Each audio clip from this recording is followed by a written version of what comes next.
Hello, everyone, and welcome to another episode of the Real Gaming Podcast. I'm your host, PJ, and with me today is a return guest, my brother-in-law, Drake, also known on Twitch as Beardculez. Hello. Great to be back. How you been, man? I've been good, man. How you been doing? Oh, not too bad. Living life. Like I said before last time, just raising kids and playing video games. Yep. I'm doing even better now that you showed up with a mini keg of Oktoberfest. So right. I saw it, and my brain said yes, bye. That is the best way to start a podcast, for sure. All right. So today we're going to be talking about something a little bit different. Normally I cover a video game that's based on a movie. So we usually talk about the movie for a while and then talk about the video game. And I've had a lot of requests for stuff like Resident Evil and Super Mario Brothers and Silent Hill and stuff like that are movies based on games. And I thought it'd be fun to switch it up once in a while and do these types of episodes. So if you guys like them, let me know and I'll make more of them. There's plenty of stuff like that, like Assassin's Creed and everything. And we've been going through horror games and horror movies for the month of October. And I couldn't do the month of October without talking about my personal favorite horror series, Silent Hill. So we're going to be talking about the PS1 Silent Hill game this week and the Silent Hill movie based on that. And then next week, we're going to be talking about the sequel, Silent Hill Revelations, which is based on Silent Hill 3. Yep, 3. Yep. Yes. Which was on PS2. 2. Yes. Yeah. So anyway, a little bit about Silent Hill before we get started. Silent Hill, if you guys are not familiar, is a survival horror game made for the PlayStation 1. It was published by Konami and developed by Team Silent, which was a group inside of Konami Computer Entertainment. It was released in North America and Europe in February of 1999 and Japan in March of 1999. So first of all, I just want to ask you, when did you first play Silent Hill? When I first played Silent Hill, that's actually a fun question because I distinctly remember me and my dad went into ABC Warehouse. I don't even know if those are a thing still anymore. I don't think they are. But I think Staples is still a thing, but I remember how big of a deal Staples and ABC Warehouse used to be. If that doesn't date it right there. I also used to go to Blockbuster. Yeah, but anyway, so my dad went into ABC Warehouse and he bought our first PS1, in which we got a couple basic games. I think like a football game, shit like that. Yeah. But like a couple weeks later, my dad comes home with this game called Silent Hill. I'm like, Dad, what the hell is this? Obviously, I didn't say that because I was way too young for that, but that's pretty much what I was thinking. What the fuck, Dad? What the fuck, Dad? But anyway, so he comes home with the game, and he doesn't play it around me at first. Like he's only playing it at night, pitch ass black in the night, and one night I kind of sneak out of my room and come around. Just like all those DVDs that he won't let you watch. Yeah, exactly. I kind of sneak out of my room and come around and see him and just sitting on our couch in front of our tiny ass TV at the time, playing this game. And you just hear, we had a surround sound system at the time too. And you just hear these pterodactyl things come swooping back behind your head. So that was my first experience of seeing the game. And then as I started getting a little bit older, I finally ventured into playing the game. And it was the most terrifying thing I have ever done in my entire life when I was 8 years old playing this game. And that was my experience with Silent Hill. So it was just after it, not even that long after it came out. Yeah. No, 8 years old. I mean, 99, you would have been 8. Yeah. So I mean, a few years maybe after it came out. But yeah. I have a very different experience with Silent Hill. And because you were talking about buying your first PlayStation 1. When I was a kid, I remember going to, I think it was Walmart, and picking up our first N64. And we had, basically, when I was growing up, I had a Sega Genesis, and the next thing we got was an N64. And I didn't actually have a PlayStation system till basically I was an adult. Okay. And I think my brother-in-law at one point my stepbrother had a PlayStation 2, so I would play that on the weekends sometimes as a teenager. But I didn't actually have my own PlayStation 2 till I was 18 or 19 years old. I just kind of was never into PlayStation. I always had the other systems, mostly Nintendo stuff. And funny enough, one time though, little side story. One time, because I want to know if anybody remembers this, you could rent systems from Blockbuster. Yeah, Blockbuster's Video to Go, Family Video. Yeah. You could rent systems. And I remember one time I was so into Twisted Metal that I convinced my parents to rent a PlayStation for the weekend so we could play it. And you have to put down a $50 deposit, but you get that back. So it's I don't think it was super expensive to rent, but you just had to cover it in case you broke it. Yeah, I'm gonna say, well, it's hey, can you rent this system for me and my buddies to play? You want me to rent a system for 13-year-old boys? That's what you want me to do. You want me to put $50 down? Yes. for you guys to rent this. Yes. And not destroy it. Yeah, that's going to go good. I want to play That's going to go good. Twisted Metal. So my parents did that once, but we didn't have a PlayStation growing up. And I remember I got really into stuff like X-Play, and it wasn't IGN back then. It was G4, or was not IGN or G4 TV. It used to be called, I don't know. I can't remember. Maybe it was now. G4 TV. G4 TV was. Yeah. And I was watching a lot of games on PlayStation that I wanted to play. And I remember a couple of them that I was obsessed with when I was like 11 years old was I really wanted to play Devil May Cry, and I didn't get to play that. So good. And all these games I've since grown to love and play, which was Devil May Cry. I remember seeing the first trailer for Metal Gear Solid 3 and being absolutely obsessed with that and really, really wanting to play that. And then Silent Hill 3 was another one that I'd seen. And I was like, these games look fantastic, but I don't have a PlayStation. And I remember it was later that I started to get into these games and kind of revisit them. And I love all three of those series now. But it was, oddly enough, I think it was because I got my mom into Resident Evil 4. And we played a lot of Resident Evil 4 together when I was a teenager. And she's like, well, I love this game. And I know you like horror games. So one time she picked up Silent Hill 4, just randomly. I didn't ask her to, just like a Christmas present or a birthday present. And that was kind of how it started. And I think I was like almost 17 at the time. So my very first... Yeah, you had to been, because I remember you getting that as a gift. Yeah, I remember. Yeah, because you were already dating my sister at the time. Yeah, so I was probably 18. And I remember I would play it every weekend with my older sister. She would come home from college. And every weekend we would stay up as late as we could, just hang out and playing Silent Hill 4. And that is kind of my introduction to Silent Hill. And it obviously instantly made me fall in love with the series. I remember playing any horror games or watching horror games with my sisters. It's more entertaining because she's so freaked out by it that it just made it that much more fun for me to play. But that was kind of my introduction. And I don't think I played the original Silent Hill till 2012. Yeah, it was a long time before you played. Yeah, because I was like 21. I remember I was dating a girl, and we got Silent Hill Downpour. I pre-ordered it. Yep. Because at this point you and me had played quite a few of the Silent Hill games together, but I just never played the original because I didn't have a PS1 or whatever. And because at this point, I think the HD remakes, no, they might not have been out yet. We played those together, but that was after this. 2002, I want to say those came out, maybe? Either way, I feel like I feel like at this point I'd played 2, 3, and 4. Yeah. And I was really excited for Downpour. I pre-ordered it.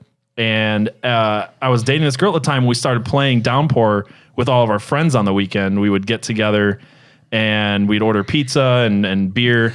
And we would play. It was the best way to play it. That's the great thing about that game. I don't know what it is about the Silent Hill games, because me and my buddy Casey, long life friend of mine, like every single time we got together, which we lived pretty far apart, probably about 45 minutes apart from each other. So we didn't see each other very often. But every single time we got together, we would get like 9 o'clock at night would hit, and we're like, all right, it's time to play some Silent Hill. And we would do that. Like everybody, all his brothers would come, and we would just sit there and play Silent Hill for like 5, 6, 7 hours just straight. And that's how those games are. You just get a group of people and you play the shit out of it. This is actually one of the biggest reasons I love Silent Hill, and it's also what kind of got me into streaming a little bit was the fact that you and me and other friends would get together and play stuff like Silent Hill. I think it was when you and me started playing Resident Evil 7 that we both were like, man, this would be fun to stream because we're just sitting around drinking beer and laughing our asses off and also being scared shitless of this game. And I was like, this would be fun. And that's why I think some of the original stuff I streamed was I actually streamed the first 4 Silent Hill games when I started Twitch streaming. But I remember we would get together every weekend till we beat it, and we would play Downpour. And people maybe don't like that game a lot. And I went back and revisited it. It wasn't as good as I remember the first time. But because of those memories that I have associated with it, I still love that game. And I'll always love Downpour, even if it's a crappy game. But kicks the shit out of Homecoming. Yeah, for sure. When we'll get into definitely, since we're doing 2 podcasts on Silent, we'll get into the best and worst of Silent Hill. I actually just recently started Origins. I haven't quite finished it yet, but I'm really digging Origins actually. But it was around that time that I ended up downloading an emulator and playing the original Silent Hill with my girlfriend. And I can't believe how freaky that game still was. Oh, dude, that game holds up today. I was as being shocked. One of the scariest games. I think that's why I had avoided it for so long, was because I was like, oh, it's PS1 graphics, 32-bit graphics. It's probably got terrible sound, and it's probably not as scary as the other ones. And I remember playing the first one late at night. I was 21 at the time, and I was like, holy shit, I had to stop. So, like, some nights I would play it and I would be fine. Then other nights I would play it and I'd be like, okay, I need to stop from it. I'm like freaked out. Yeah. That game holds up so freaking well. And you get past the graphics because I think the one thing that like really helps you get past the graphics, well, two things actually. The story is just so good. The story is just phenomenal in that game. Absolutely. And the sounds in that game, even though they're like that 32-bit sound, like it's not like very, high def or anything. Yeah. The sounds in that game are so eerie and so creepy that you just, it sucks you into that world. It brings you into that world of Silent Hill so well. I almost think in some ways the the 32-bit sound almost makes it a little bit scarier because I was watching right before you got here. I was rewatching kind of a recap of the first game, and I was listening, and the footsteps are so jarring and so creepy that when you hear footsteps coming up behind you, it is terrifying. Oh yeah, and I was reading on some stuff. Like we'll get more into the sound, but I just like it goes with what you were saying. When he was designing the sound for the game, and this probably helped him being the 32-bit sound, he said he was going for a very industrial, rusty sound. Like, I don't know what a rusty sound is, but Silent Hill 1 is a rusty sound. When you're in the other world, when you're walking on those planks, those grates and everything, it really does. Oh my gosh. Yeah. Every single step, you just cringe a little. It's like, it's almost like you cringe because it's a bad sound, but you cringe because it's such an eerie sound at the same time. Yeah, absolutely. I love it. I feel like a really good horror game does not need to have good graphics to be scary. No. And case in point, obviously Silent Hill. There's another one I played recently, kind of like a first-person Silent Hill. I'll have to think of the name and come back to it, but I streamed that one as well, and it was suggested to me by a friend. And it's a newer game, but it's an indie game, and it looks like an older Silent Hill game. It's just in first person, and that game freaked me out. I mean, if you have the right atmosphere, if you can really create a space that scares people, it shouldn't rely on graphics. And I feel like a lot of modern day horror relies way too much on beautiful graphics and jump scares, and that's something that Silent Hill, gore. Gosh, I hate that. Yeah, okay. So here's my thing. I've been thinking about through the month of October is I love ghost stories. And that's another reason why I love Silent Hill. I love ghost stories. I love good ghost stories. I enjoy watching all types of horror films. I mostly enjoy B horror films if I'm not talking ghost stories. But that's because I don't actually find gore scary. No. And that's why I'm not really a fan of slasher flicks. Like I'll enjoy a slasher flick because I like to kind of laugh at it. But they're not in the same category even for me as a good ghost story. Because a subtle good ghost story is so much scarier than anything than somebody chasing you with a machete. A lot of slasher flicks, like you said, I watch them more for a comedic and like the entertainment of it. It's like, oh, did you see how he killed that guy? That was fucked up. That's why I like B horror movies because they're so ridiculous. Yeah, it just adds to it, makes it more fun. It's just over the top. But let's maybe get back on track here. Yeah. Sorry about that. No, it's all good. So talk about the design of this game a little bit. Development for Silent Hill started in September of 1996. Basically, Konami wanted to find and produce a game that would be successful in the United States. Yep. Konami being a Japanese company, and they were looking at the Resident Evil series and kind of wanting to make a clone of it in some ways. So they kind of developed this staff and this team that got pushed off in the corner. They didn't believe in this product. They're just like, all right, Resident Evil is making money. We need to combat this and come up with our own Resident Evil. But whatever, we're just kind of going for a cash grab here. And Konami is infamous, especially today, for not knowing their audience and for having somehow hiring the best people to make the best games and then not believing in those people not giving them what they need and abandoning great things. Or giving them the right creative ideas and all that kind of stuff. Yeah, because that's actually what happened with Silent Hill. Like when they first started developing the game, and this was a big reason why it took so long, it's like they kept coming up with these ideas and Konami was pretty much like, no, we're not going to do this. And eventually Silent Gaming just said, Team Silent just pretty much said, screw you. This is the game that we want to make. This is the game we're going to make. And they developed it pretty much in secret. Like Konami had no idea what was going on. No, not at all. Yeah, well, that's what's interesting too, is they hired all these people who had previous projects that had failed. And they're like, look, we don't believe in this. We've given up on this ever really happening. We're going to push you into the corner and stop caring what you do. Yeah. This is your last chance to impress us. And if you don't, you're done. And they basically had so much free range. They had enough of a budget, but they had mostly ambition. Yep. It really came down to these guys really wanted to make something good, and Konami stopped looking at them. And because of that lack of oversight, it allowed them to be as creative as they possibly could be. And that really shows so well in this game. According to composer Akira Yamaoka, the developers did not know how to proceed with the Silent Hill project.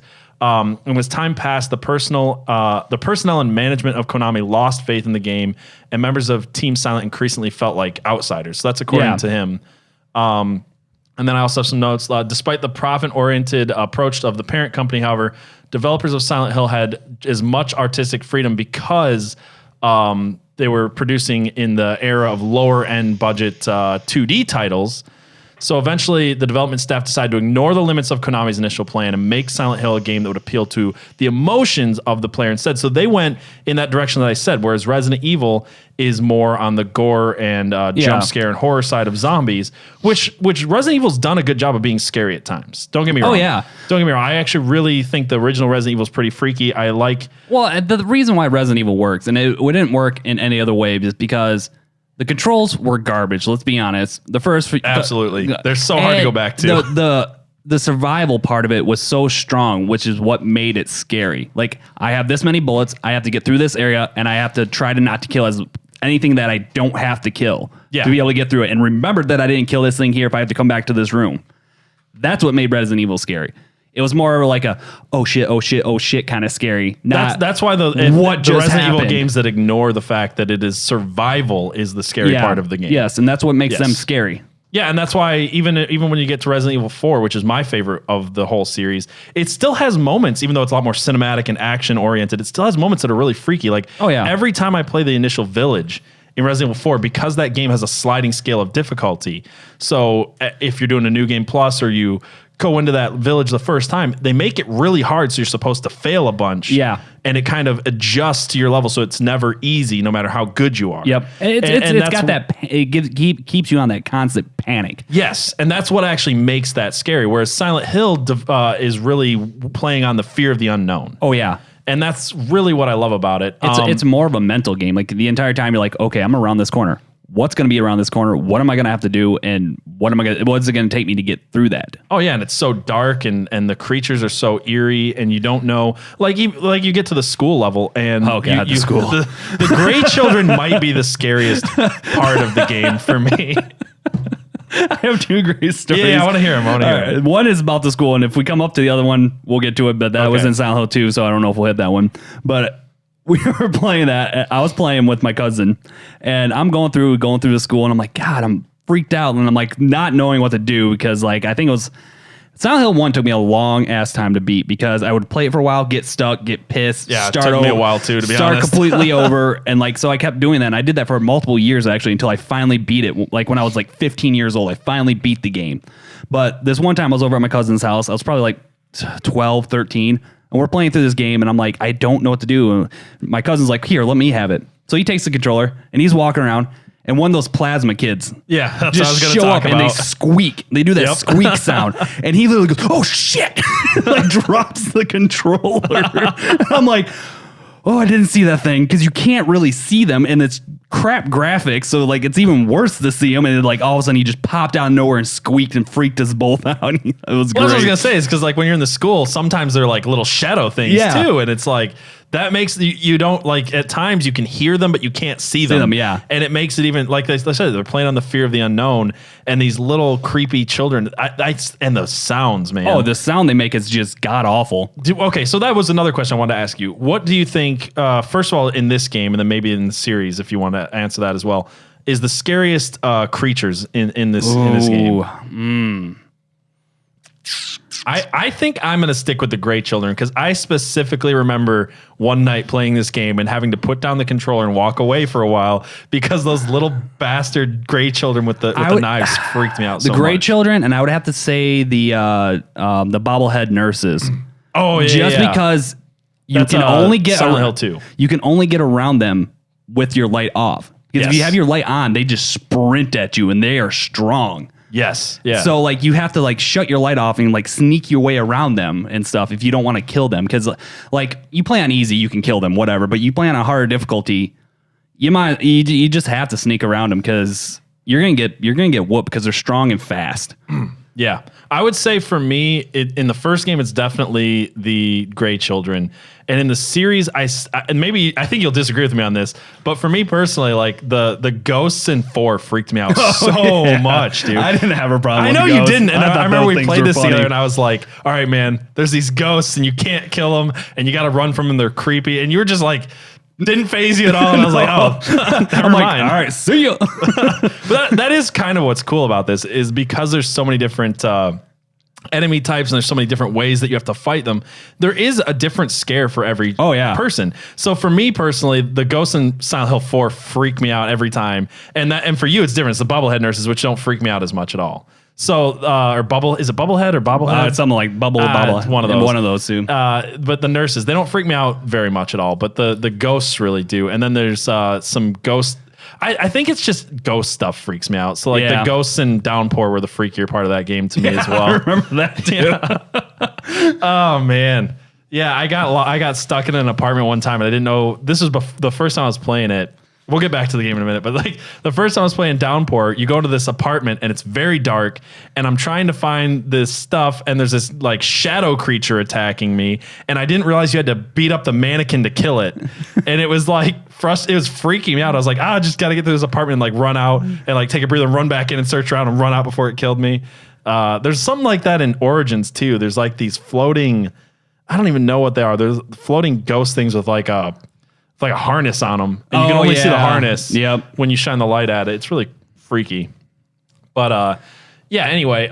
So one of the things that's cool about the game playing on the Fear of the Unknown is that the plot is actually made to be vague and occasionally contradictory. So it kind of leaves the true meaning in the dark and it allows players to reflect on it. And I wanted to touch on this too, because I feel like this to me is something that personally is my favorite trope in anything. I like Fear of the Unknown. I like stuff that's really vague and up to interpretation. Yeah. I've been obsessed with dreams my whole life. So like my favorite, I don't know if this is my favorite movie, but I'll just say it's my favorite movie because it's definitely up there, would be Inception, because I love this whole idea of dream stuff.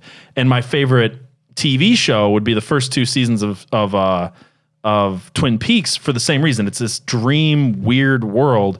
And actually, Silent Hill takes a lot of influence from Twin Peaks. They mention it. The music, too. I mean, if you listen to Angelo Badalamenti's score of Twin Peaks and you listen to the music from Silent Hill, I mean, these are 2 things that I could legitimately and have just listened to the soundtracks before because they're so good. I love it. Well, why don't we talk about the sound a little bit or the music? Because it's one of my favorite things in this series. I was actually, because since it is one of my favorite things also, I actually read part of an article about with the composer, like how he did the sound and everything. Yeah. And it was extremely interesting the way that he did it. First of all, when he would get stills of the game. He wouldn't actually watch video footage. He would get stills of major parts of the game. Yeah, I saw that. That's really interesting. And compose the entire thing based on what he thinks the character should be feeling in that moment of the game. Yeah. Not like, oh, this is what's happening, so let's create battle music. Here's a boss fight. Let's create No, like even the boss fights are like, what would be going through the character's mind right now? How would I compose it to make you feel what he is thinking at that moment? Yeah. And that's one thing I love about it, because the music is so much different than any other game. Like you play any other horror game, even Resident Evil. Like you say in Resident Evil 4, when you walk into that village, that music kicks in, you know shit's going down. Like instantly, you know, like.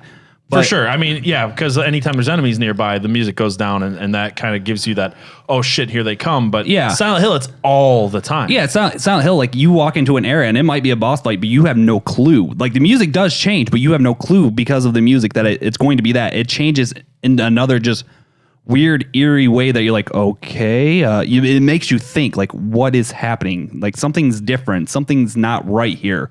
But you never know what it is. Like the music alone will make you think. As the character, what should I do? One of my favorite things about the music in these games is that in some of the games and some of the scores, just listening to it by itself, you don't think of it. It's not the instant first thing you would think of for horror. No. It's very like the mandolin in the first game and all these stuff. It's so weird, but yet it fits so well. And I think that use of just still images and turning it into kind of an art piece based on that really works in some way because the music is so, I mean, in each game, the music is tailored to that game, which is another thing I love. And each character and all that. I mean, like literally it's tailored down to, like I said, the thought process of that character, what's going on. I mean, that's kind of what makes the series so interesting is because each game, to get into the story of it a little bit, and I want to talk about Team Silent and then the story of this, but like each game is kind of focused around each individual character's trauma that they're dealing with. And because of that, every game has a unique feel, unique creatures, unique Silent Hill itself changes. Yeah, it varies. I mean, not a ton, but it varies depending on each person, like where you go, what happens, what bars. Yeah, like even what streets are blocked off to you, what streets you can go to. Places you can go to. Yeah, it really does. It's a shifting landscape, a shifting dream landscape, I guess, which is another thing that's so fascinating that warps around the character and their trauma, and that's insanely fascinating to me. And it makes every game really retrospective where you can think about these for a long time. I've talked about this plenty of times before, but I love any ending, and I said this with The Thing and other stuff. I love anything that's left up to interpretation that gives you enough to go on, but still has enough for you to think about and interpret and discuss later. And that's where I feel like this game, and because it is related to Twin Peaks and takes reference to that, Twin Peaks, the first 2 seasons do that so well, where it's like there's just enough explained, but just enough not explained, where you're constantly questioning and asking. Whereas I feel like Twin Peaks season 3 is just trying way too hard to be, let's bring up a lot of questions and answer nothing, and that is not fascinating. You have to give people just enough that they want more, form theories, and they want more. Yeah, you want that. That hunger. That's what makes something good. You want that hunger. Even after you beat the game, you're still hungry to figure out more about it. Like you want to be like, all right, well, I beat it, but was that everything? Is that everything that I could have done? Was that the right ending? Was that how the game was supposed to end? Like that's what you want. Yeah. I want to get back to that. I want to talk about Team Silent a little bit because we were talking about them before, because the whole story of Team Silent is so fascinating. Oh, it's quite interesting. So you've got director, I'm going to have a hard time with these names, so I might just say last names. Director Toyama created the game's scenario, and Toyama was questioned by Konami's decision. Toyama questioned Konami's decision to appoint him as director, as he had never been one prior to Silent Hill. So they are basically the island of misfit toys, is the way this team is put together. You got a pretty good GPA or IQ. You can run them. Screw it. I mean, also it's just like, hey, you fucked up last time. We don't believe in this. Go over here. If you fuck up again, you're out. And that's just the way this whole team was put together. You got programmer Owaku, who wrote the text for the riddles. Another thing I love about the Silent Hill series is the riddles. Fun fact. I was reading. Okay. This is about the riddle. Sorry. I just like shit keeps popping in my mind as you're talking. Some of the riddles that are in Silent Hill 1 are based off of favorite books of your daughter, Cheryl. Yeah, I saw that. I was like, so you got like stuff based off of Alice in Wonderland? Yeah. Like it blew my mind when I read that. I was like I started thinking back to some riddles. I'm like, holy shit. That's what's so interesting about the riddles is they're not just like normal, like match this and do that. Like they're so much more in depth. Based off like old stuff. A lot of them are based off of old, like as an example, I don't know if it actually is like Edgar Allan Poe's like poetries or something. Yeah, like it's that old of kind of stuff. And then in some of the games, not all of them, but in some of the games, you can select riddle difficulty, which adds a whole nother layer of replayability. Oh and one of my favorite things is I want to say it's 2. I think Silent Hill 2, where you can select the difficulty. It's anywhere from, hey, can you match up these colors, or do you have a really in-depth knowledge of Shakespeare? Oh yeah. Do you know Latin? Yeah, no? Pretty much. Okay. Well. There is a puzzle. I want to say it's 2, where it's like you really have to know Shakespeare to get it. Number 3. Is it 3? 3. You have the books that you have to put in the right order. Yeah, but it's 3. Each one's like a quote from a Shakespeare book. Yes. And I'm like, we're gonna have to look this one up because I don't know Shakespeare that well. I had to Google that one a little bit. But yeah, I love that. So Toyama did not have much experience in horror movies, but he was interested in UFOs, the occult, and David Lynch, who again made Twin Peaks.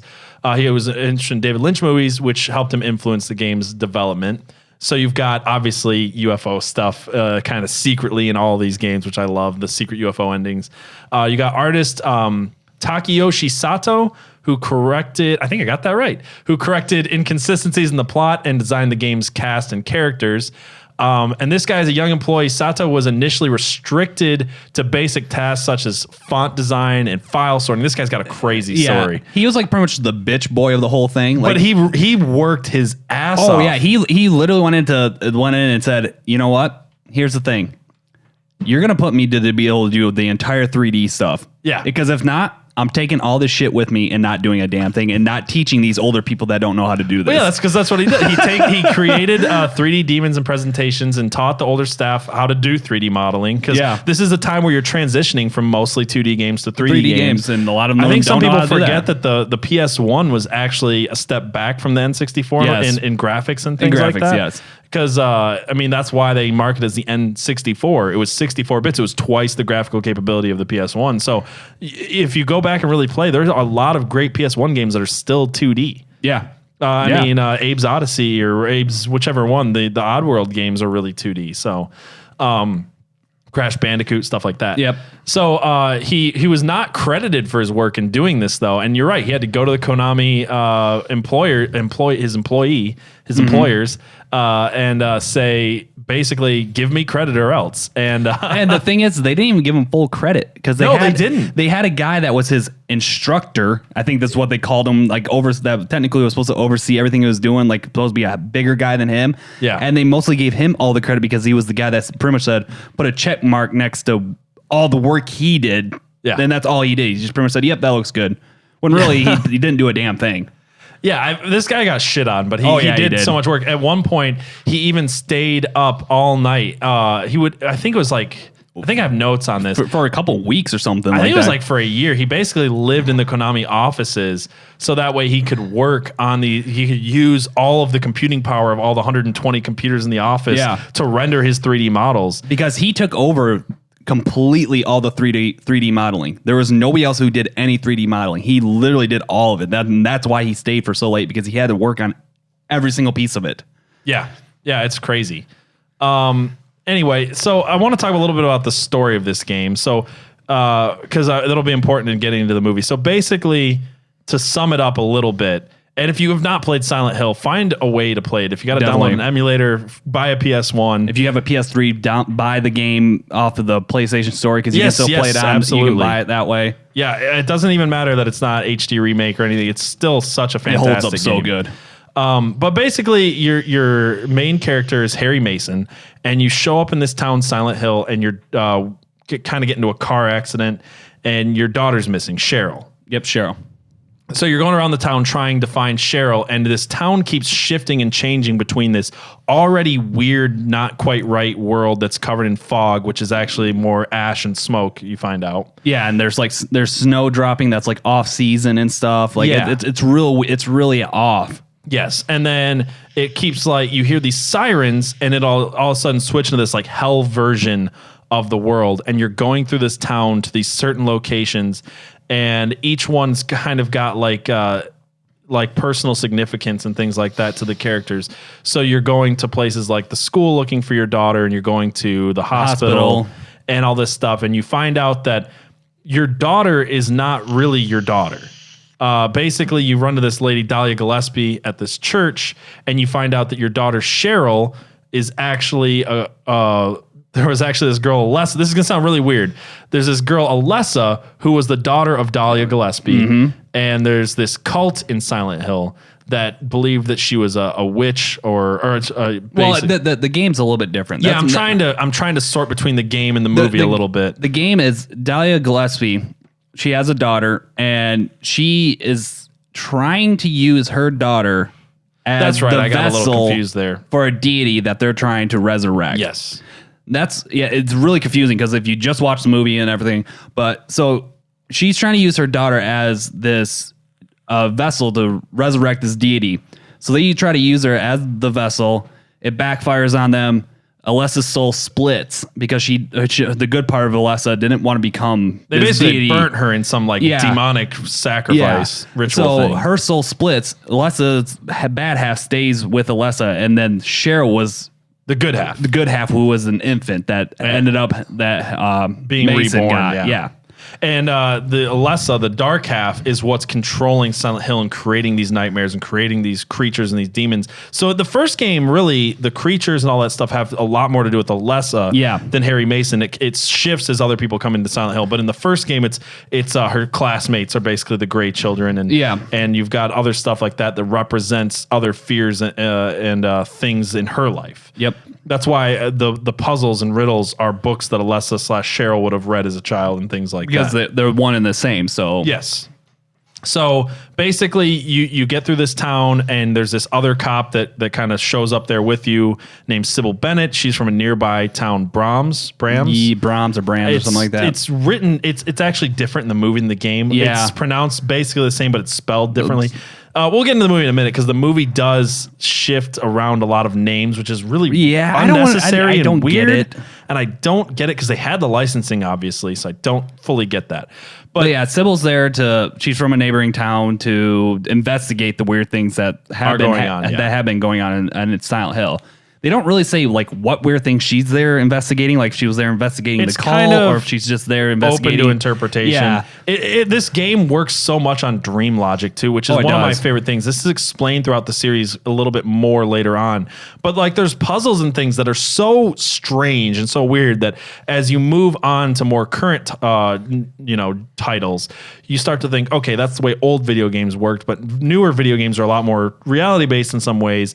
And it's like, why if I have a giant sword or a chainsaw, would I have to find a key for this door? Or why would I have to put these books in order to, like, it's so weird. It doesn't make sense, but they explain it in later games where they'll say stuff like, I should easily be able to break down this door or go around this object, but I just can't for some reason because you really are in this weird dream world of this broken girl. Almost like a limbo yeah, effect. you kind of are in limbo. So when things are weird or don't work, it is kind of explained as in the fact that this is obviously all based on dream logic, and that's one of my favorite things that really adds so much staying power to these games. But it kind of ends up where you find out they're still trying to use Cheryl Alessa for birthing this deity, this weird cult called the Order. Or is the Order the cult later on? It might be later on. I don't think they really have a name at first. I don't think they have a name in the original because the later people call it the Order. Anyway, so there's multiple endings to every Silent Hill game. And this one is no exception. They've got different endings where you can escape with Sybil Bennett. There's endings where this incubator, this kind of angelic deity, gives you back Cheryl as a baby and you're able to escape. And there's ending where you are just dead in your car and it's all been a dream. Yeah, like you literally, like Cheryl and Alessa become one, the deity's reborn, and you fight the deity, you kill it, and like you hear your daughter go, "Thank you for releasing me." And then it cuts to you're back into the opening scene of the game. You're in your car and blood's just running down your face and you're dead. Yeah. And you're just like, which is kind of like a good bad ending. Yeah. It's called the bad plus ending, I think. Yeah. There's 4 endings plus there's a secret UFO ending, of course. Yeah, of course. I think almost every game, not every game, but almost every game has some type of secret UFO ending. 2's got the most infamous one. Since we're not obviously talking about 2 specifically because it doesn't have a movie based on it, I'd love to bring that up. There's an ending to 2 where you open a door and find out that the entire world of Silent Hill is being controlled by this dog. Yeah, this doggo just running stuff off a camera, like bored pretty much. It's so funny. It's so funny. I love the goof endings of all the games. Silent Hill 4 did not have a goof ending, which was kind of disappointing. It's got multiple endings still, but it doesn't have a goof ending. So I wish they would have put it in there, but I think they were rushed on production. We'll talk about the later games later, but anyway, that's kind of a brief summary that'll help you kind of understand the movie as we go into it. Obviously, I think you guys should play this game if you're a fan of horror at all, or even just watch a playthrough of this game if you're too freaked out by actually playing horror games, or watch a streamer play it because it's really, really a lot of fun. Did you have anything else you want to say about the game before we talk about the movie a little bit? I mean, we could talk about the game for hours. We're going to talk about the game more in the next episode, too.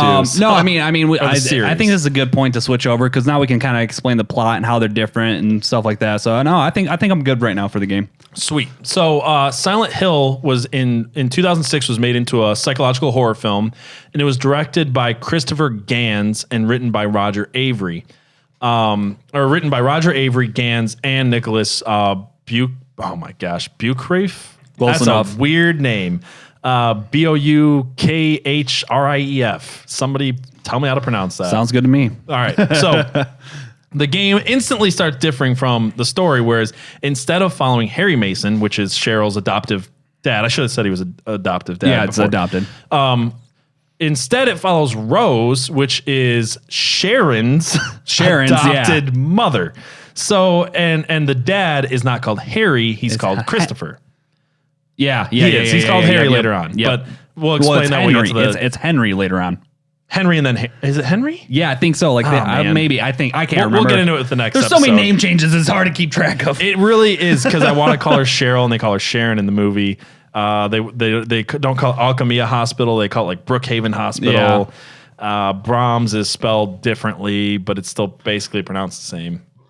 Anyway, so the film follows Rose, who takes her adopted daughter Sharon to the town of Silent Hill. So basically it opens up and Sharon is having a nightmare and sleepwalking, and she's seeing the town Silent Hill, but she's seeing it in this hell version. Yeah, like, and I should have mentioned before, the town of Silent Hill, after this whole weird thing happened, it burnt down because there's like a coal fire and stuff like that. So the town was destroyed, and it's basically this weird limbo town where you could still kind of drive through it or be there and not be sucked into it, but it does suck in and attract certain people and bring them into this weird limbo, and then it transports them to this hell world. So it's like there's 3 levels really. Yep.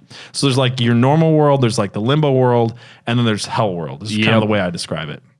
So anyway, she's sleepwalking and she comes up to this cliff and she's looking down and she sees this weird hell world, and she sees the dark version of herself, the dark version of Alessa, and her mom runs out and stops her from sleepwalking off this cliff. And she's screaming, "Silent Hill, Silent Hill, Silent Hill."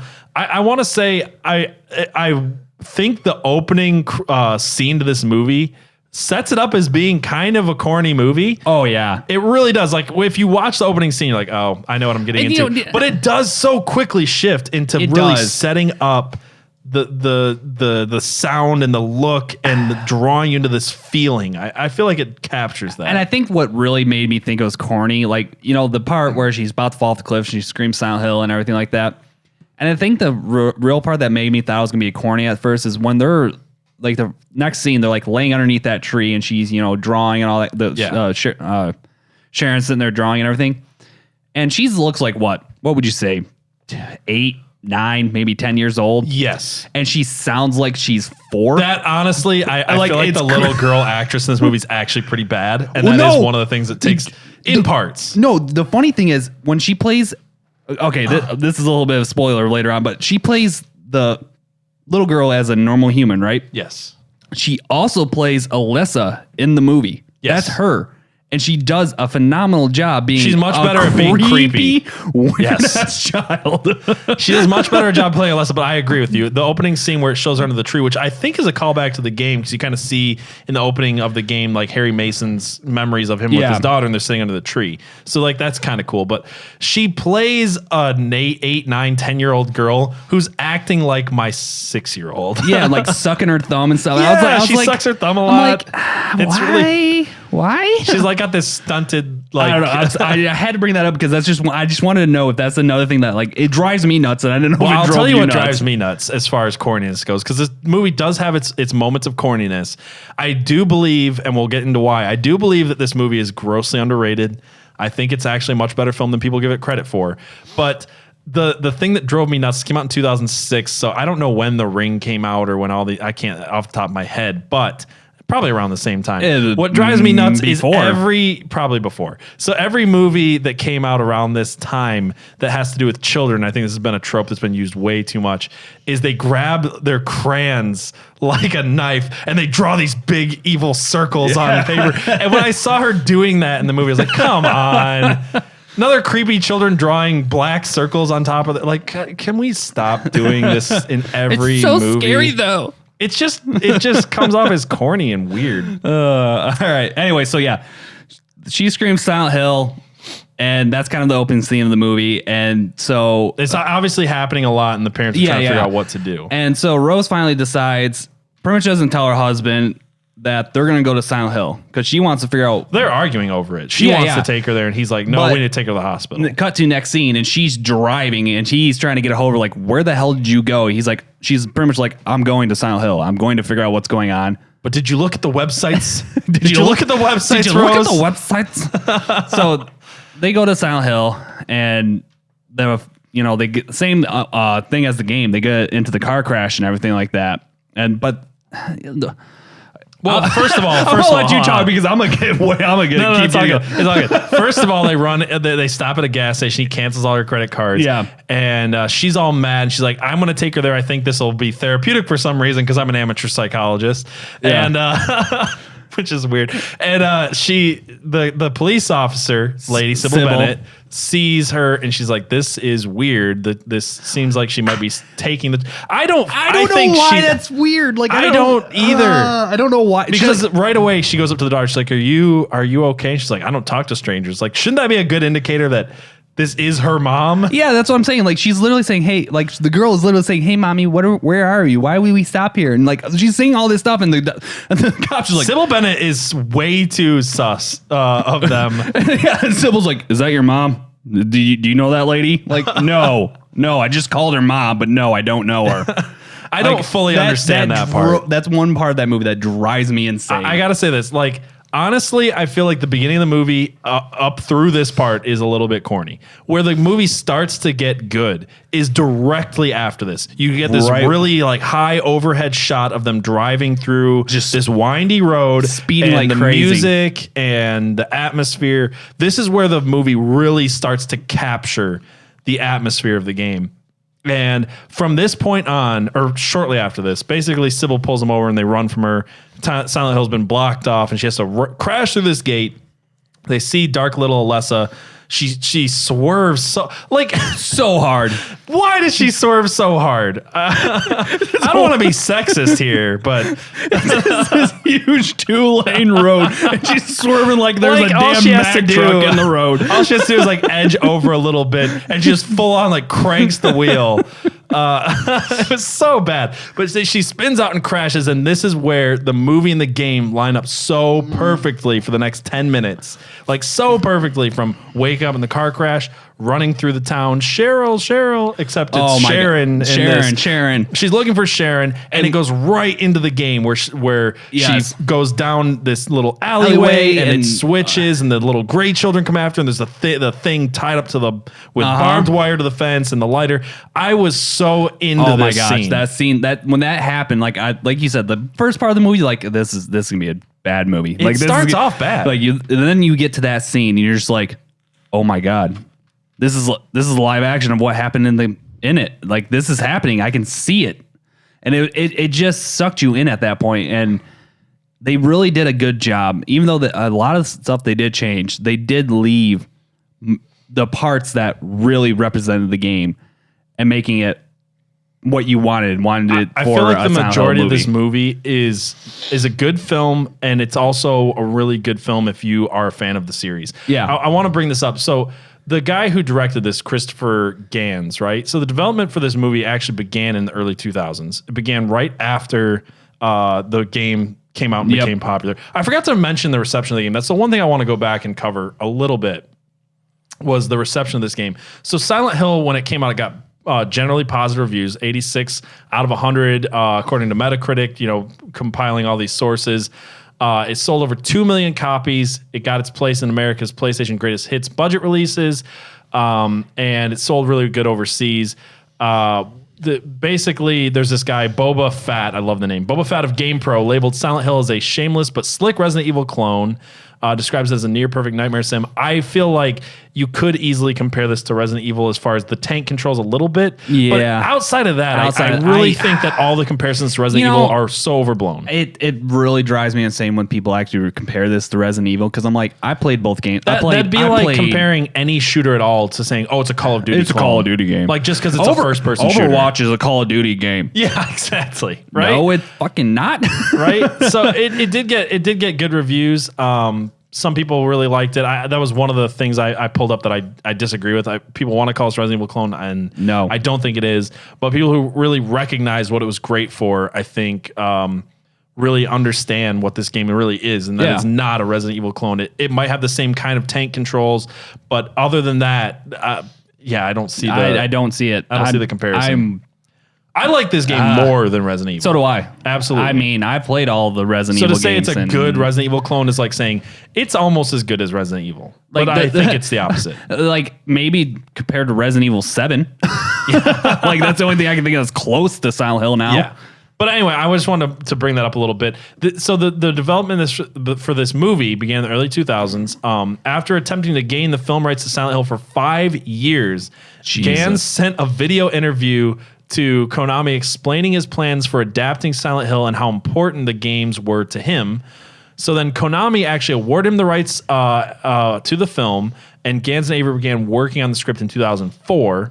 And Avery used Centralia, Pennsylvania as inspiration for the town, which is this kind of ghost town in Pennsylvania where there's a coal fire and there's still like smoke and ash and stuff because there's still like under the ground, there's still this coal fire burning to this day. Yeah, and there's like certain buildings that are still slowly on like embering, like they're just slowly burning down. It's weird because the movie based it on that, but the development team didn't actually, I don't think, ever cited this as a source. They just want to base on Americanized town. Yeah, there's like, oh, well, we're just gonna base it on something that's like very Americanized, but like there was no actual like small town America. Yeah, there was no like actual like, oh, this is what we're basing it off of. You know, do they ever say what state? Do they ever say what state in the games it's based on? I don't think so. They don't. In the movie, apparently it's Maine, even though it's based off of a town in Pennsylvania. But they kind of leave it open to somewhere in like New England, basically. Yeah.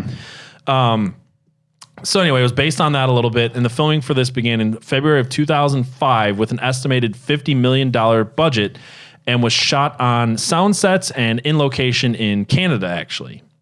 Huh. Which I didn't know. So I think the budget actually went up to a little over $60 million, which show this movie looks so good. Oh, the CG and everything in it. So good.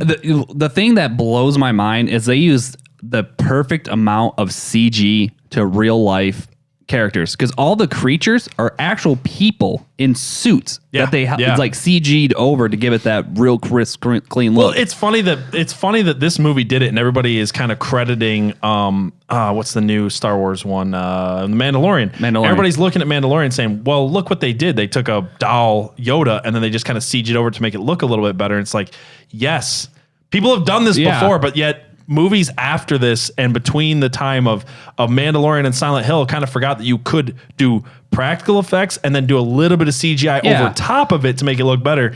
Whereas a lot of other times people would just go like full out CGI look terrible. Yeah. And this movie actually blends that really well. They took real life people, put them in these suits, got them as close as they could possibly to making them look like the creatures that they could, and then just,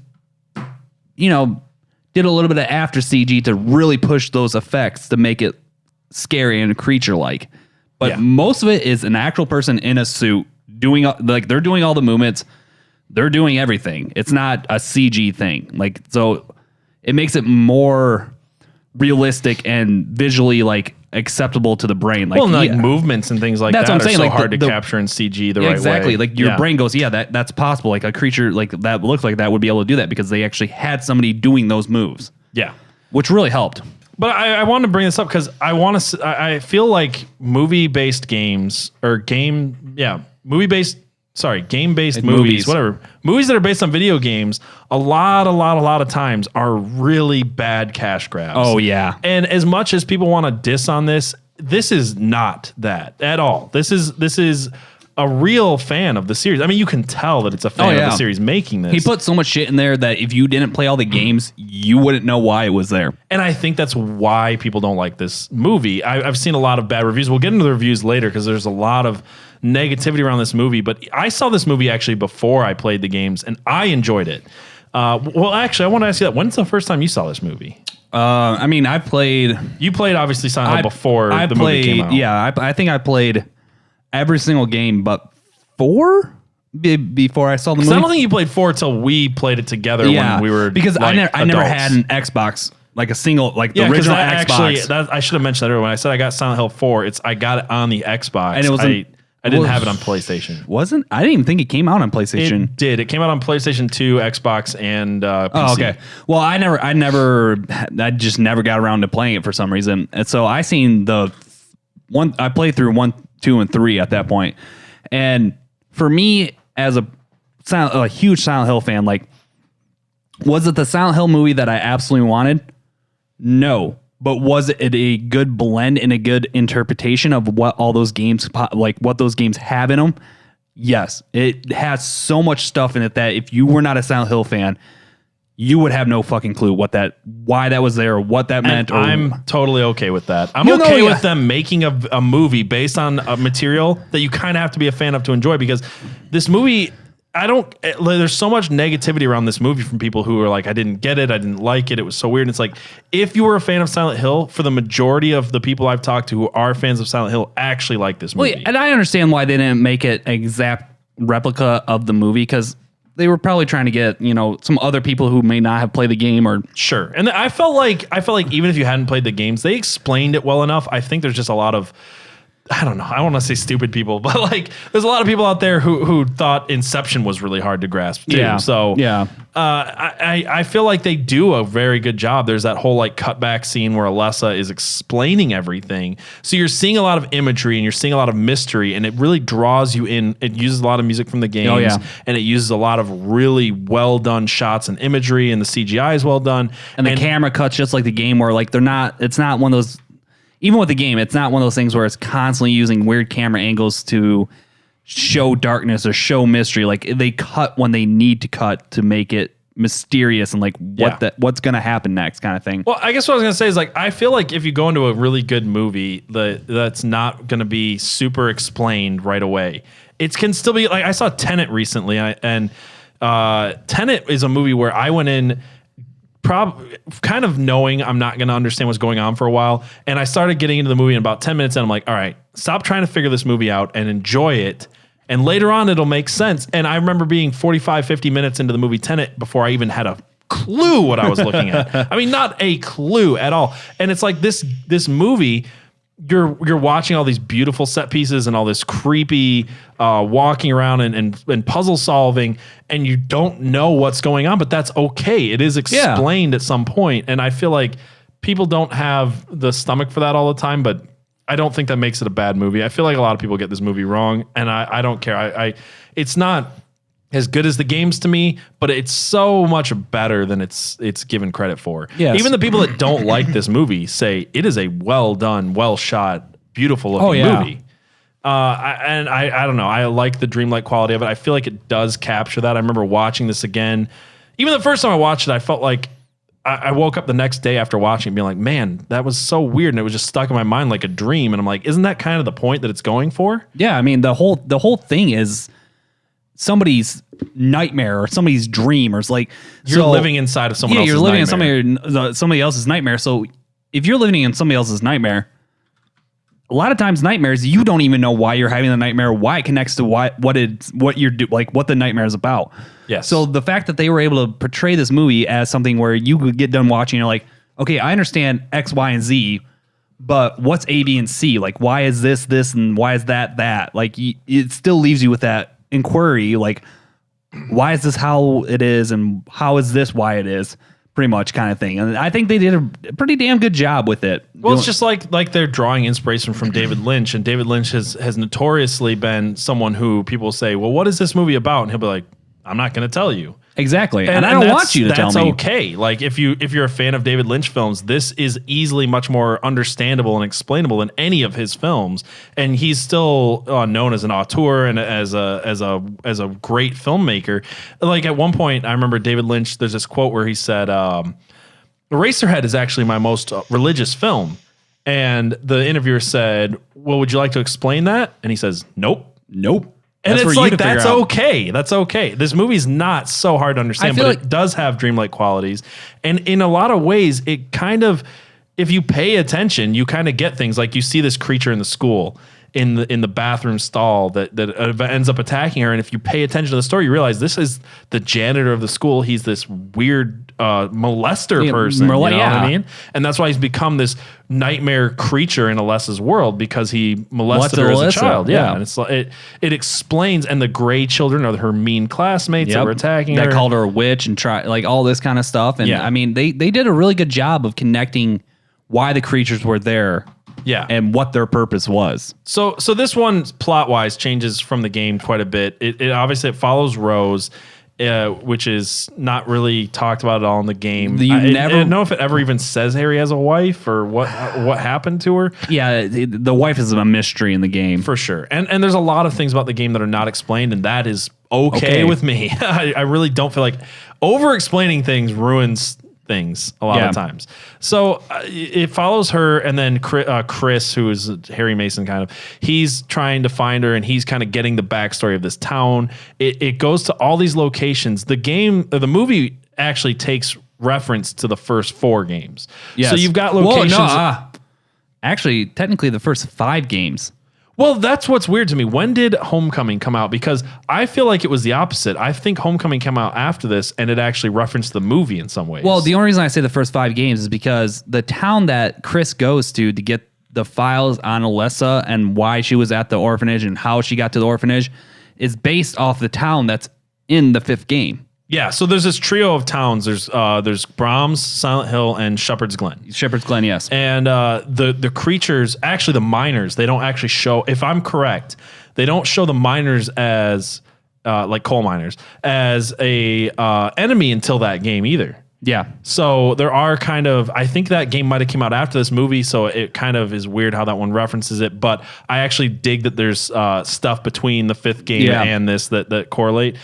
But basically, they're taking stuff from the first 4 games. Obviously, Pyramid Head is a character that's solely in Silent Hill 2, and he's the closest thing that Silent Hill has to a mascot. So obviously, they're going to use Pyramid Head. I have no problem with that. You don't. I mean, I didn't either. It's Pyramid Head. You have to have him in there. In all honesty, Pyramid Head is based off of an old timey executioner. So he's not like so related to the second game that he couldn't exist in other places. They don't even really explain him even in the second game. He's just this. He's basically supposed to look like an old town creature. Witch executioner, which fits into the themes of this movie. So they've got all these characters. The first character you come across, I can't remember what they're called. Those things that look like their arms are tied down and they spew stuff. That's from Silent Hill 2.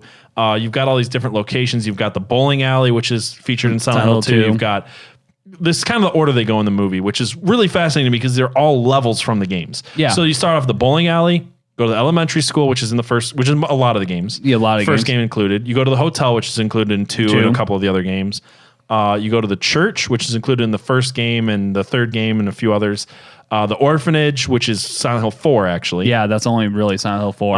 The hospital, which is mostly all of the games. I think every single game. It's really heavy in 1 because there's heavy in 1, but it's in every game. Yeah, it's in every game, but 1 there's a lot of stuff that actually happens in the hospital in 1 that pertain to the story. For sure. And beyond that, I think back to there's like the hotel and the church and stuff like that. So you've got all these locations from the different games that kind of come into this, which I appreciated. Mm-hmm. And basically the story goes as far, basically Rose finds that there's this cult that thought Alessa was a witch.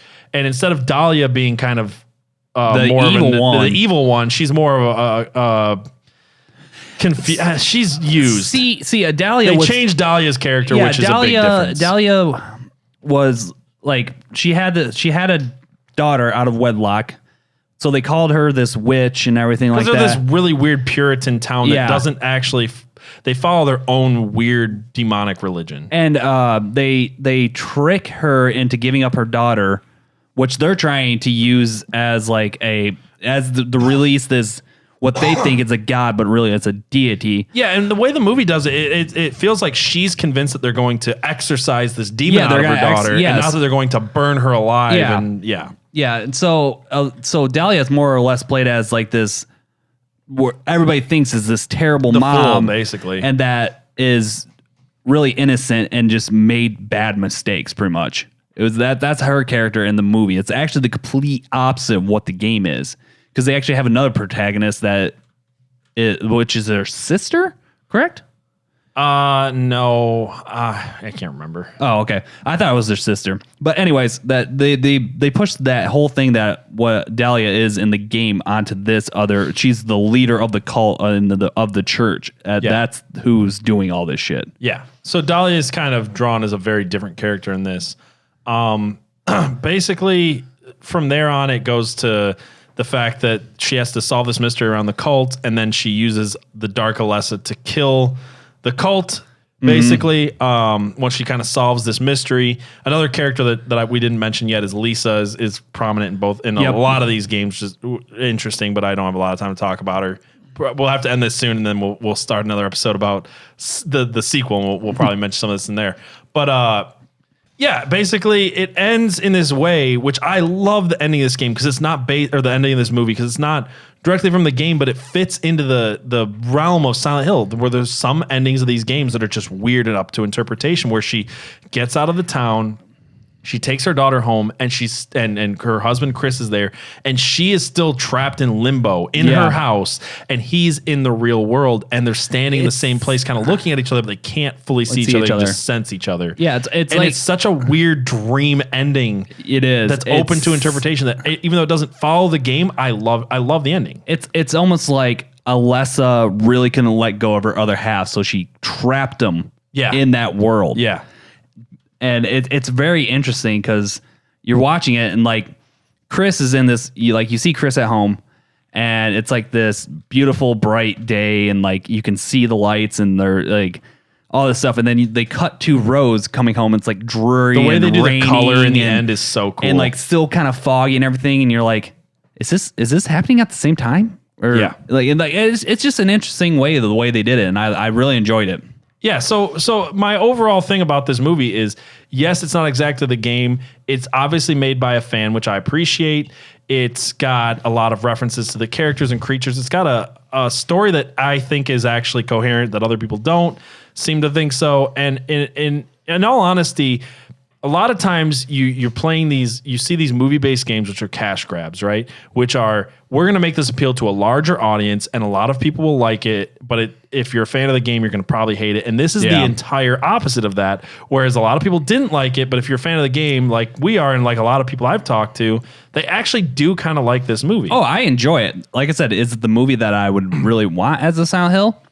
Well, there is actually plans to maybe make another Silent Hill movie, which is interesting. As far as even earlier this year, they were talking about it. I think Chris Gans, who directed this, was talking about maybe revitalizing it. But to talk about the reception of this movie, Silent Hill earned $20 million domestically on its opening weekend. It opened at #1 spot in the U.S. box office. As of January 3rd, 2007, the film had grossed $46 million domestically and $97 million total worldwide.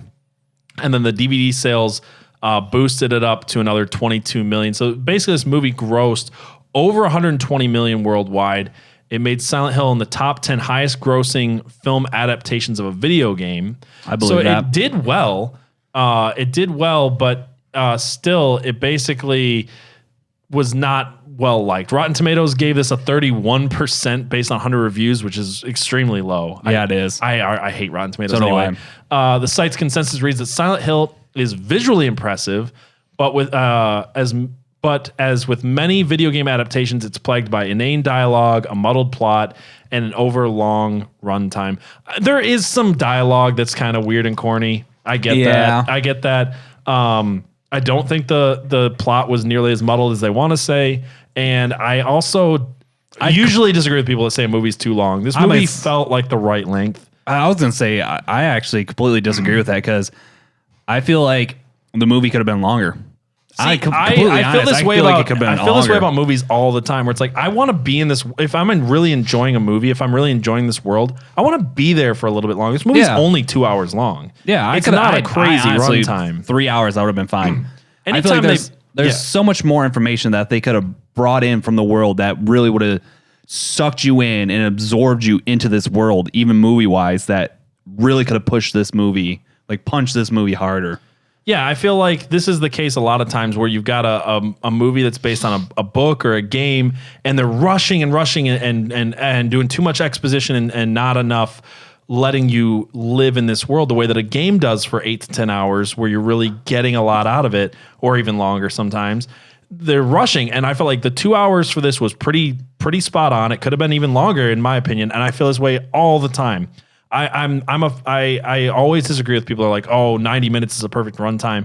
You can't get none of my favorite movies are short. I would hate Lord of the Rings if it was 90 minutes. That's my point. So like, I would talk hate them. about Lord of the Rings being short. Aragon is the perfect example of this. I love the Aragon books are extremely long. They're very Lord of the Rings-esque, and they made a 90-minute movie, and it sucked. It was terrible. It was terrible. And I feel like that this is that case, and we'll talk, and I think it relates when we get to the next movie a little bit. Yep. So we'll probably wrap this up soon, but I enjoyed this movie. I'm a huge fan of the Silent Hill series. If you want to hear more about it, we're going to continue this conversation next week as we talk about Silent Hill 3 and Silent Hill Revelations, because there's so much more to be said about this series. We could honestly talk about this for if we could 10 hours. We could have an entire month of Silent Hill. We have talks about Silent Hill on a personal level all the time. All the time, at least once a month, it seems like. I feel like I over-researched this for just how much Silent Hill I could talk about off the top of my head. But, right. Yeah, anyway, is there anything else you wanted to say about this before we go? And we'll be back next week with some more Silent Hill stuff? No, because we got a whole nother episode, so I can talk some more then. That's my thought. So if you want more, we're going to say a lot more next week. There's so much to say about this. Thank you guys for listening to the Real Gaming Podcast. If you want to see me stream some of these games, I stream them at twitch.tv/DirtyMike_TV. And Beardculez over here is at twitch.tv/Beardculez. With a Z. With a Z. So go check them out. I'll link all of the stuff below to both of our Twitch channels and Instagrams and Twitters and all that good stuff. And come back next week for more Silent Hill. Till next time, keep it real.